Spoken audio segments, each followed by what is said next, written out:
मित्रांनो, आपली पुढची नदी आहे भीमा नदी. भीमा नदी व त्याच्या उपनद्या आपल्याला ट्रिक्सनुसार बघायच्या आहेत. तर मित्रांनो, व्हिडिओ तुम्ही नक्कीच पूर्ण पहा. नक्कीच तुम्हाला भीमा नदी व त्याच्या उपनद्या पाठ होणार आहेत. तर त्याच्या उपनद्या आहेत कुकडी नदी, मोडा नदी, सीना नदी, घोड नदी, मान नदी, नीरा, वेळवंडी आणि इंद्रायणी नदी. तर मित्रांनो, हे सर्व नद्या ज्या आहेत तर भीमा नदीच्या उपनद्या आहेत. भीमा नदीच्या उपनद्या आहेत. पण मित्रांनो, जर याला आपण लक्षात ठेवायचं म्हटलं तर आपण ह्या सर्व नद्या आपल्याला लक्षात ठेवणे थोडे अवघड आहे.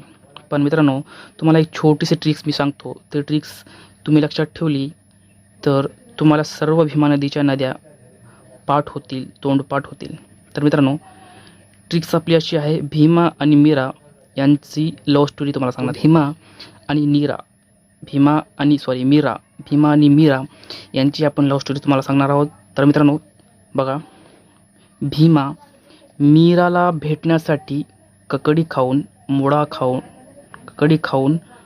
खाऊन छाती फुलवून मान ताठ करून घोड्यावर बसला व इंद्रदेवा वेळेवर पोहोचू दे अशी प्रार्थना करू लागला. म्हणजे भीमा निघाला, मीराला भेटण्यासाठी भीमा निघालेला आहे. पण त्यापूर्वी त्यांनी काय केलेले आहे तर काकडी खाल्लेली आहे, नंतर मुळा खाल्लेला आहे, छाती फुलवून व मान ताठ करून घोड्यावर बसला व इंद्रदेवा वेळेवर पोहोचू दे अशी प्रार्थना करू लागला. तर मित्रांनो, मीरावरून आपली नदी आहे नीरा नदी. कोणती नदी आहे? आपली नदी आहे नीरा नदी. मीरावरून आपण लक्षात ठेवतो नीरा नदी आणि ककडीवरून आपली नदी आहे कुकडी नदी. ककडीवरून कुकडी नदी खाऊन मुळावरून आपली नदी आहे मुळा नदी खाऊन छाती फुलवून. आता मित्रांनो, ते लक्षात ठेवा, छाती म्हणजे मराठीमध्ये त्याला छाती म्हणतात, पण हिंदीमध्ये त्याला काय म्हणतात? सीना म्हणतात. सीना, 56 इंच का सीना. तर मित्रांनो, छाती म्हणजे हिंदीमध्ये छातीला आपण काय म्हणतो? सीना.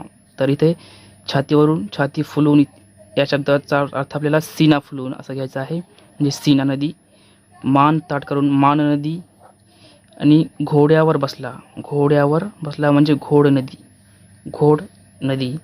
इंद्रदेवा म्हणजे इंद्रायणी नदी. वेळेवर पोहोचू दे म्हणजे वेळवंडी नदी. कोणती नदी? वेळवंडी नदी पोहोचू दे अशी प्रार्थना करू लागला. तर मित्रांनो, एका ट्रिक्समध्ये तुम्हाला ह्या सर्व नद्या मी पाठ करून घेतलेले आहेत. तर तुम्हाला सर्व काही लक्षात ठेवण्याची गरज नाही. फक्त तुम्ही भीमा व मीरा यांची लव्ह स्टोरी कशी होती ते आठवण्याचा प्रयत्न करा. नक्कीच तुम्हाला ह्या सर्व नद्या पाठ होतील. मित्रांनो, आपण सर्व